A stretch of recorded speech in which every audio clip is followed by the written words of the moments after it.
Wait, Sarah passed away. I received a call while I was taking care of my daughter Sarah's child. According to the police, Sarah and her husband, Spencer, were hit by a car while crossing an intersection, and soon after, they passed away. The sudden news left me in shock. My heart raced, and I felt dizzy.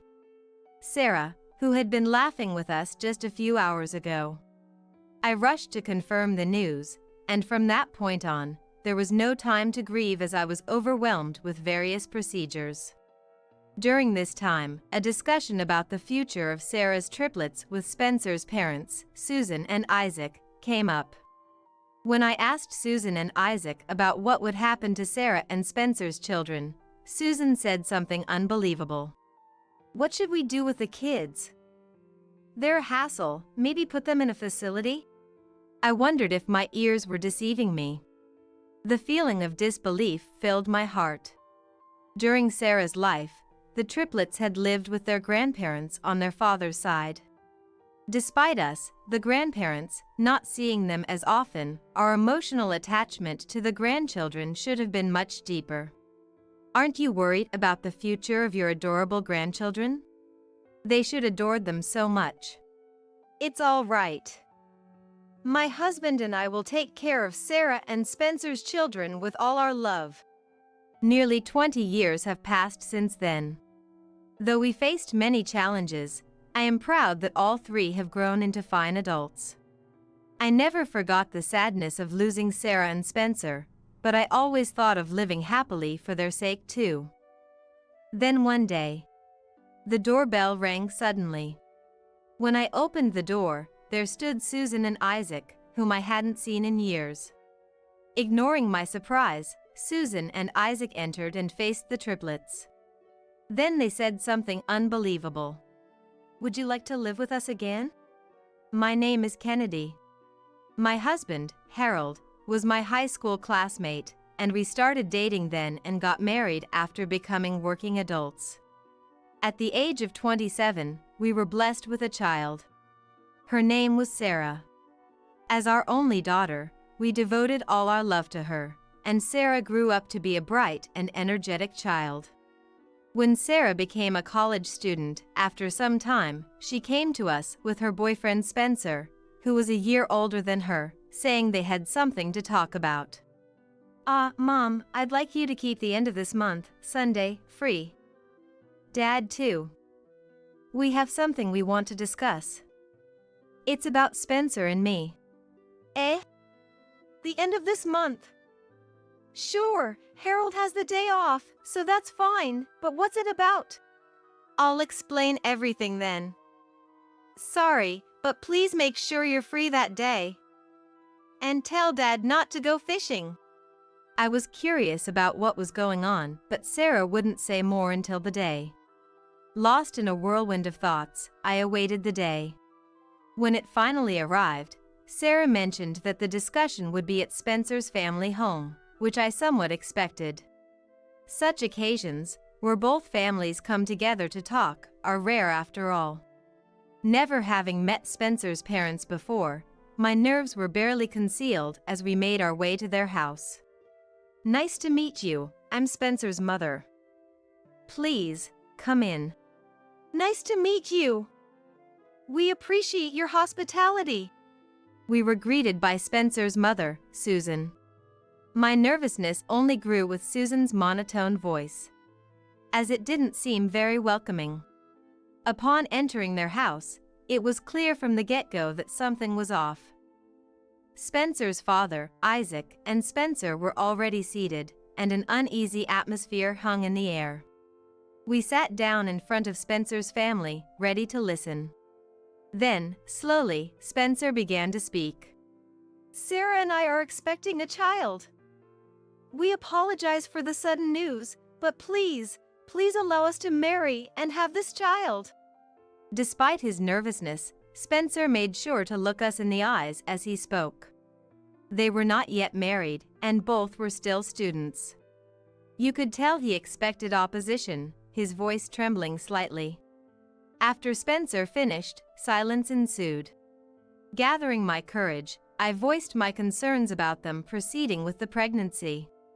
Do you understand what it means to have a child? What about school? How do you plan to support yourselves? You've never worked before, it's more challenging than you think. Following that, Spencer's parents, Susan and Isaac, also opposed, deeming them too young. Don't be ridiculous. You're still children yourselves, talking about marriage? And a baby. Who do you think has been paying for your education? You ingrates. Their words were a torrent of anger. However, Sarah and Spencer's determination was much stronger than expected, unwavering in their decision to have the baby. After much discussion, Sarah and Spencer pleaded with us again. Please! We've talked about this over and over, promising to overcome any hardship together. Please! Hearing Sarah's almost disappearing voice stirred something in me. Sarah had always been such a good child, never once demanding. And now, for the first time, she was conveying her wishes to us with all her might. Although I initially opposed, as we talked more, I could see their resolve was genuine.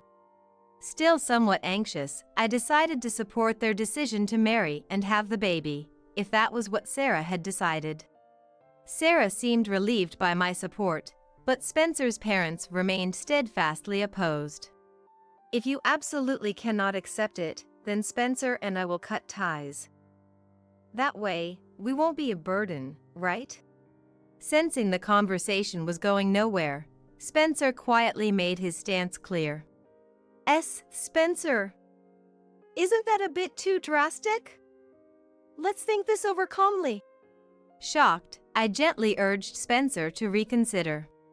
I know it sounds drastic, but if this is the only way. Startled by the mention of cutting ties, Susan and Isaac seemed to hesitate, taking a moment to think. They requested a brief consultation together, moving to a different location. I caught glimpses of them whispering and casting glances our way, from the corner of my eye. After a short while, Susan and Isaac returned to us, sharing a smug smile before presenting their decision. They would allow the marriage and pregnancy, but with conditions. The initial relief of their acceptance was quickly overshadowed by the word conditions, making everyone but Susan and Isaac tense. The stipulation was that Sarah and Spencer must live with Spencer's parents at their home. Additionally, we, Sarah's parents, were to provide Susan and Isaac with living expenses for Sarah. The thought of Sarah, who had never lived on her own, much less with her Mael, filled me with apprehension. What's the matter? Any complaints? If you can't accept these terms, then we won't approve of the pregnancy or the marriage. And of course, we'll categorically refuse to cut ties with Spencer. What will it be, Sarah? Susan's confrontational tone caused Sarah to look down. Okay. Thank you for your approval. Sarah reluctantly agreed after some thought. The anxious look on Sarah's face made me feel a twinge of sadness. Though my worries never fully dissipated, seeing Spencer gently support Sarah, I decided to keep a watchful eye on them for a while. Soon, Sarah and Spencer proceeded to drop out of college. To support their upcoming child, Spencer started working at a company owned by a friend of Harold, while Sarah assisted with piecework and household chores under Susan, her future Mael. Harold, who had introduced Spencer to the job despite having no work experience, initially inquired about his progress out of concern. Contrary to Harold's worries, Spencer was well regarded at his workplace. Spencer seems to be doing really well at work. I'm quite proud. Harold spoke with pride, showing how diligently Spencer worked and seriously saved money. Our initial anxiety gradually transformed into a growing sense of reassurance about Sarah and Spencer. Time passed, and Sarah safely gave birth to triplets. When I first heard it was triplets, I was so surprised that I kept asking Sarah if there was a mistake, a memory that still stands vividly in my mind. I don't know anyone in my circle who has had triplets, and I've heard that multiple pregnancies carry higher risks compared to singleton pregnancies. Amidst these concerns, the days were filled with worry about whether they would be born safely, but the triplets were developing well in Sarah's womb. When they were born, they were incredibly adorable, truly becoming the apple of my eye. Nancy was the first to arrive, the only girl among them. Her eyes were big and beautifully double-lidded, a very charming little girl right from the start. Then came Tanner, the smallest at birth, making us hope he would grow strong and healthy. Lastly was Taylor, who consumed the most milk, making Sarah feel he was robust. Sarah and Spencer cherished their children deeply, and we, as grandparents, frequently visited Isaac's house to dote on them. After giving birth to the triplets, Sarah started working a part-time job the following year. Spencer, wanting to provide more for his adorable children and Sarah, changed jobs to earn more, working harder than before. Seeing Sarah's family come together joyfully reminded me of Sarah's childhood. I deeply wished for their happiness to last forever. One day, Sarah's family planned to visit our home. Harold was looking forward to playing with our grandchildren from the morning. I was excited too, with the table laden with their favorite snacks and toys. Soon, the doorbell rang, and there stood Sarah, Spencer, and the triplets. "Hello, Grandma and Grandpa." Tanner, who was small at birth, had grown into a lively boy. Taylor ran after Tanner into the living room. Nancy, being the only girl, seemed a bit shy compared to her brothers. Seeing Nancy, Harold crouched to her level, offering his hand. "Hello, Nancy. There are some sweets over there, shall we go together?" Comforted by Harold's gentle voice, Nancy took his hand and walked towards the living room. Spencer followed them, and Sarah and I walked behind. Unexpectedly, Sarah stopped. I turned around, wondering why she had paused. "Mom, there's something I want to talk about, just the two of us." Seeing her unusually serious face, I felt a slight unease. "Okay. Shall we talk in your room, then?" We went to the room Sarah used before moving out. Sarah sat on the bed, and I took a seat on a chair. Then, looking determined, Sarah started to speak. "Once the kids turn 5, I'm thinking of moving out from my in-laws' house." "What's wrong? Did something happen?" I had never heard any complaints or grievances from Sarah, who had lived with her in-laws until now. Sarah began to speak quietly and, after confiding in me, left to join her children. Later, Sarah and Spencer asked us to watch the kids for a few hours as they wanted to look for a new place to live after moving out of the in-laws' house. "Of course. Take some time for yourselves," I encouraged. With a smile and a pat on their children's heads, Sarah and Spencer left the house. It had been quite some time since Sarah's family arrived, so Nancy, who was initially nervous, was now engrossed in the toys we had prepared. Tanner and Taylor were playing together with block toys. I was all set to keep them entertained until Sarah and Spencer returned. How many hours had passed since they left? I was starting to worry when I glanced at the clock, and just then, the phone rang. A bad feeling washed over me as I rushed to answer it. It was the police on the line. "Eh? Yes, that's me. Yes. Yes. Eh? Okay, understood." The police officer's voice seemed so distant as I hung up the phone in shock. Harold, sensing something was wrong, came over and shook my shoulder. "What's wrong? You look pale." "It's Sarah and Spencer." My voice trembled as I explained that Sarah and Spencer had been in an accident. They were hit by a car while crossing an intersection and had died instantly.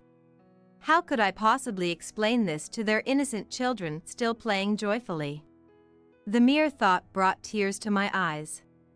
Harold and I hurried to the hospital to start the necessary procedures and confirmations. Harold's hand on my shoulder was trembling, making the reality all the more poignant. After confirming Sarah and Spencer's death, we were swamped with arrangements without even a moment to grieve. There were endless visits to the police and municipal offices, funeral arrangements, and notifying relatives. At Sarah and Spencer's funeral, friends and Spencer's colleagues mourned their untimely deaths, highlighting how beloved they were. It struck me how fortunate they were to have such a supportive community. While Harold and I were busy with funeral staff and attendees, Susan and Isaac were surrounded by acquaintances, shedding endless tears. Despite our own sadness, we were just trying to stay strong amidst the overwhelming pain. I muttered to myself, heartbroken. During the hectic funeral, Susan's promise to raise the triplets well was the only thing that offered me a sliver of comfort, showing her caring heart for them. Even after the funeral ended, the busy days continued without a break, especially with taking care of the grandchildren. Since the day Sarah and Spencer had their accident, the triplets have been living with us. We didn't tell them directly about their parents' passing, just that they wouldn't be seeing them anymore. Even though they're young, they must find it strange not to see their parents return after a whole day. Understanding they won't see their beloved parents again, tears welled up in Nancy's eyes, the eldest. Tanner and Taylor, perhaps not fully grasping the situation, looked at crying Nancy with curiosity and gently patted her head. "What's wrong? Are you hurt? Shall I bring you some medicine?" The boys, especially being protective of Nancy, the only girl, asked her gently. They must feel it's their duty to protect her, even unconsciously. Embracing these kind-hearted three, I too shed tears. Harold and I had never spent a night with these children before. Perhaps out of consideration for their in-laws, Sarah and her family had never stayed over at our house. We were completely unfamiliar with their meal schedules, nap times, or how to put them to bed. Everything was uncharted territory, leaving Harold and me feeling overwhelmed. Tanner and Taylor probably started to sense something was wrong, realizing they couldn't see their beloved parents. They became anxious and started crying. I wanted to stay close to Nancy, who hadn't smiled since the accident. But there were too many urgent tasks to handle. I tried calling Susan and Isaac, hoping they could share some of the burden. Hello? I was hoping to ask for your help with some arrangements." Susan's response over the phone was cold. "Eh? Oh, we're not really knowledgeable about that. You'd probably handle it more smoothly, right?" We had never spent a night with these children before. To be honest, we weren't experts either. We were just trying our best because it needed to be done. However, no matter how much we pleaded, it seemed they couldn't help with the various tasks. "Could you at least stay with the children until we finish the procedures? They must be missing you," I asked. "No, we're quite busy ourselves. Honestly, we don't have the capacity," was their response.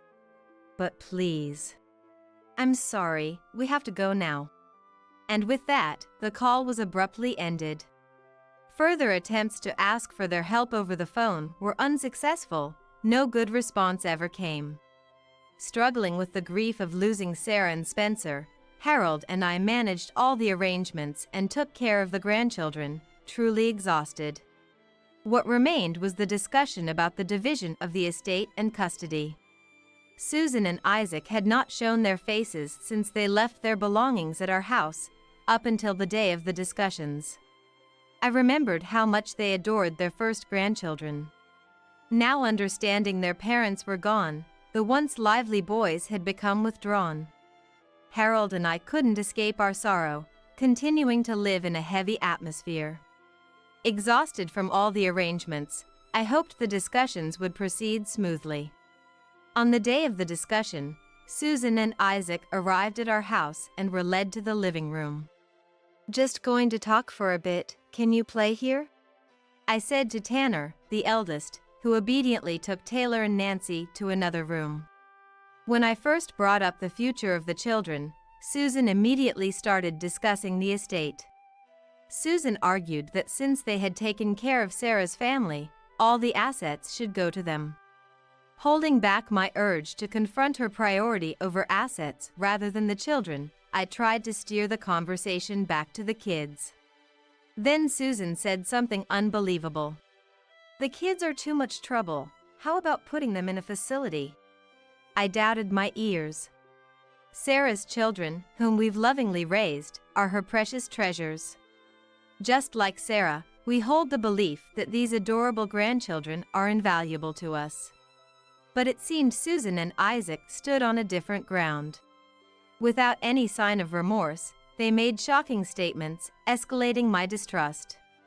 They pushed all the troubles onto us while demanding the estate, simply because they had lived together in the past. Remembering what Sarah confided in me, I clenched my fist in anger. Then, I slowly began to speak. "Sarah's children will be taken care of by us. We'll discuss the estate later." Despite my firm tone, Susan and Isaac kept insisting on transferring the estate rights to them, expecting to gain control today. Their disregard for their grandchildren, who they once adored, turned my anger into dismay and sadness. What was the meaning of their promise at the funeral to raise the triplets well? Their current behavior made it clear that those words were just for show. I wanted to confront them but refrained, weighed down by the grief of losing Sarah and Spencer and the exhaustion from all the procedures. Of course, taking in our grandchildren was not an issue for us. It might take some time to adjust, but we were confident in our love and care for them. As Susan and Isaac continued to talk about the estate, I quietly resolved in my heart.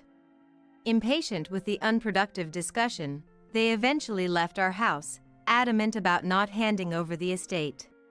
Years have passed since Sarah and Spencer died, almost 2 decades. I still remember the joy of legally adopting the triplets. Had these precious children remained with Susan and Isaac, I shudder to think how they might have been treated. The thought alone fills me with dread. We've subtly informed the triplets about becoming estranged from Susan and Isaac.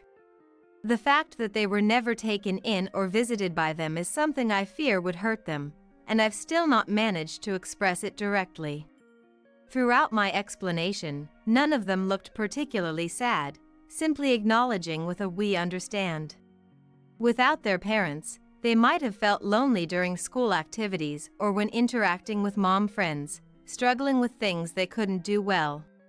Yet, all 3 have grown up to be such honest and wonderful children, not letting those challenges affect them. Now, they truly feel like my own children. Carrying on Sarah and Spencer's legacy, we were living peaceful days with the triplets when one day, the doorbell rang. Opening the door, I was surprised to find Susan and Isaac standing there. "Hello.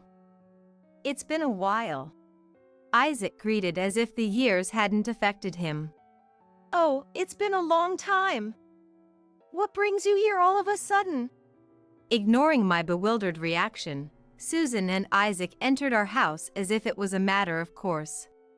I hurried after them, taking a good look at their backs for the first time in years. Since then, Susan and Isaac had contacted us a few times about the estate, but they had never once come to see the grandchildren. I had pleaded with them to visit the grieving children, even if just briefly, but busy schedules and other excuses always got in the way, and they never accepted. Our communication dwindled over time, and seeing each other now was truly rare. It seems we've both aged quite a bit, perhaps feeling mutual about this. Susan, leaning on a cane, stood with Isaac's support. I ushered them into the guest room and then briefly explained the situation to Taylor, who was in the living room. "I've got another set of grandparents visiting. Could you fetch Nancy and Tanner for greetings? Are they the ones you mentioned were estranged from?" "Yes, that's them. I wonder what they want." Muttering in confusion, Taylor went off to fetch Nancy and Tanner from his room. Shortly after, led by Taylor, Nancy and Tanner joined us in the guest room. Upon seeing the grown triplets, Susan and Isaac immediately showed a gentle smile, grasping Tanner's hand warmly. "You've grown so much," as Susan fondly stroked Tanner's hand. I was stunned, but Susan, undeterred by my reaction, made an unbelievable proposal. "Why don't we live together again, like old times?" This unexpected suggestion left everyone but Susan and Isaac wide-eyed. Why now, after all this time? If they wanted to live together, why did they push the triplets away back then? They weren't there when the kids truly needed someone. They hadn't shown their faces for so long. Overwhelmed with too many unspoken thoughts, I couldn't decide what to say first. Without a word from me or the triplets, Susan pressed on. "You know, my legs have been quite bad lately. Isaac's been supporting me, but we never know what might happen to us, right? It would be reassuring to have you by our side." At first, I thought they wanted to reconnect now that the grandchildren were grown and less of a burden, but it seemed not to be the case.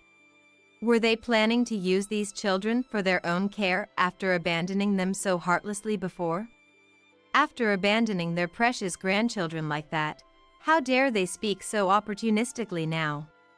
I was beyond exasperated by their unchanged demeanor, speechless but determined not to let these children be exploited.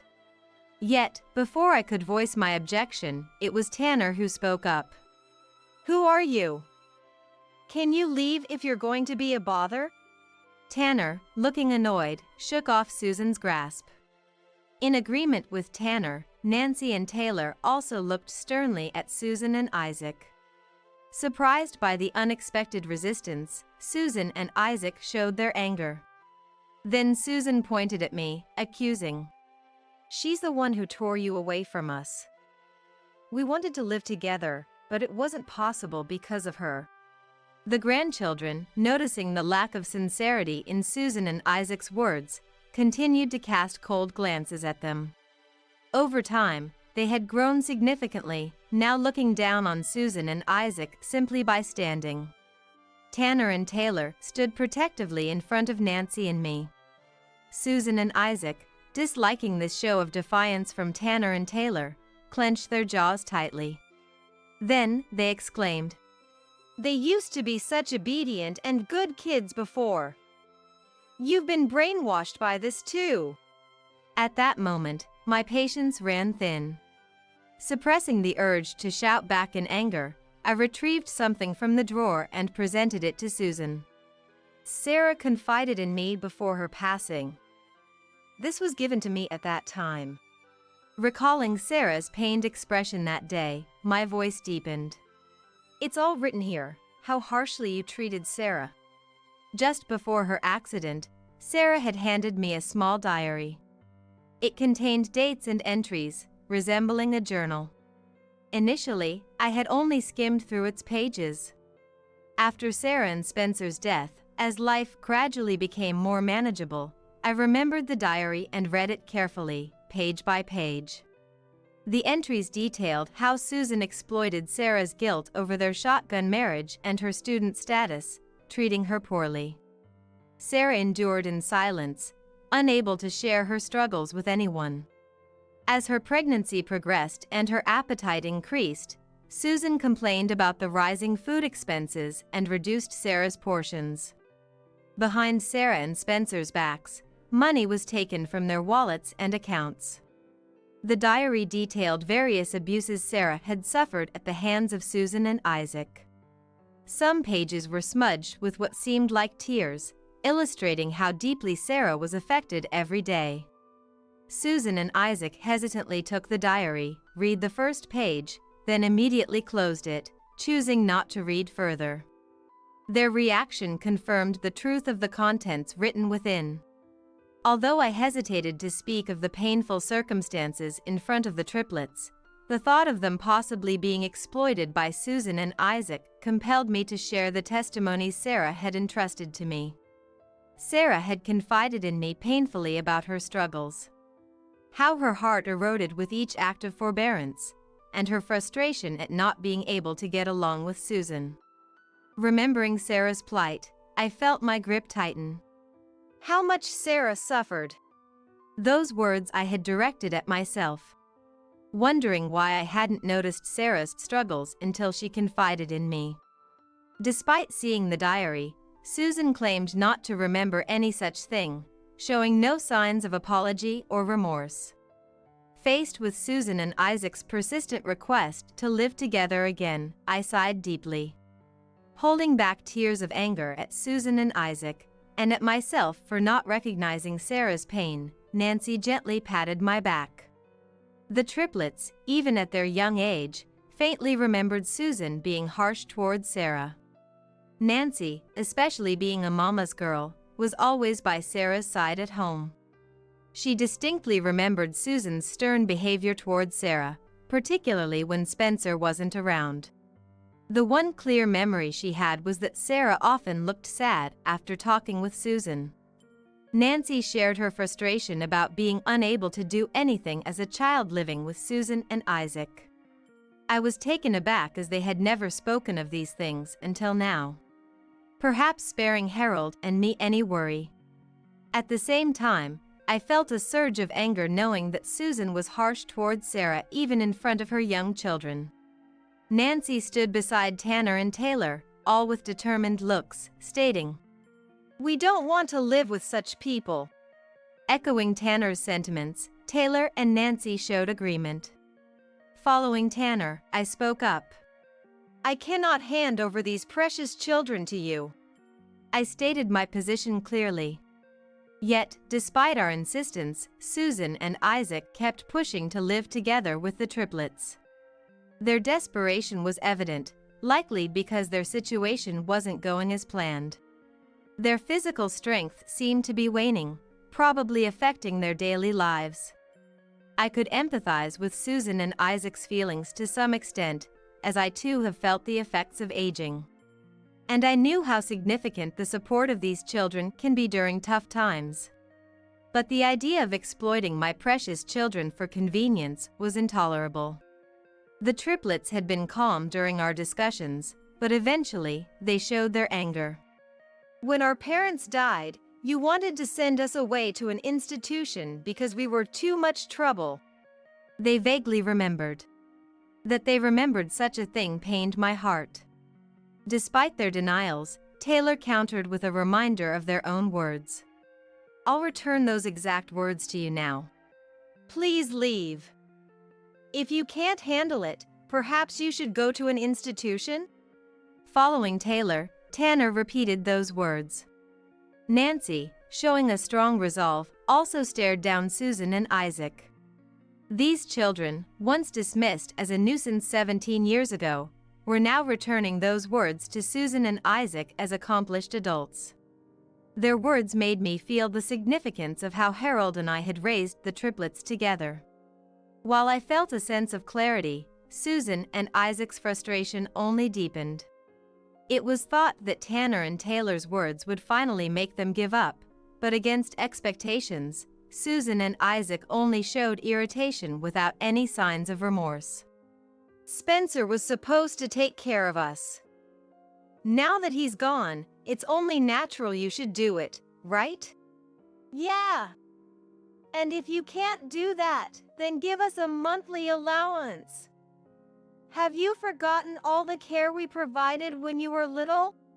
Far from showing any regret, they made even more unreasonable demands. They even demanded payment for the care they had supposedly provided up to that point. I was truly at a loss for words. The lack of compassion from Susan and Isaac was shocking, beyond anything I had anticipated. Frozen in shock, the triplets exchanged looks and sighed. Tanner, who had become a police officer, was the first to speak. "If you make any more trouble, I'll call the police. As an officer, I can assure a prompt response." Nancy, now a lawyer, spoke next. "If you threaten our beloved family like this again, we will take legal action." Susan and Isaac's faces grew paler by the second. Taylor, who worked at the city hall, delivered the final blow. Also, you're behind on your property taxes, aren't you? Seizure proceedings are likely to start soon. Perhaps you have other matters to attend to? Hearing those words, Susan and Isaac exchanged looks, seemingly realizing they had hit a nerve. Susan and Isaac left our home with their heads bowed, their earlier momentum gone. I watched the backs of these three, who have become so dependable. Despite the hardships and the absence of their parents, they've grown into such caring and wonderful adults. Moved to tears by their growth, the triplets comforted me with a gentle hand. After that day, Susan and Isaac never stormed our house again, though they continued to cause trouble at their workplaces, leading to repeated police reports. I had thought they had given up after such a heated discussion. Their persistence left me wondering what to do. Time passed, and then Tanner brought news. The news: Susan and Isaac had been arrested. Isaac reportedly attacked a police officer at Tanner's police station when they were about to be reported again. This constituted a serious obstruction of justice. Including their past nuisances, both were arrested. Relieved by this news, I once again thanked the triplets. Thank you for growing up so admirably. No matter how many times I say it, it never feels enough. It's us who should be thanking you. We're really grateful. Thank you for being there during the hard times. We've grown this much because of you too. They expressed their gratitude to me and Harold. Seeing Sarah's gentle image overlaid on the triplets, I felt profoundly moved. Even months after Susan and Isaac's arrest, the triplets continue to live happily with us, each now with someone special. As they reach the age of considering marriage, the question of who will stay with Harold and me has become a playful contention, ensuring our family enjoys peaceful and harmonious days.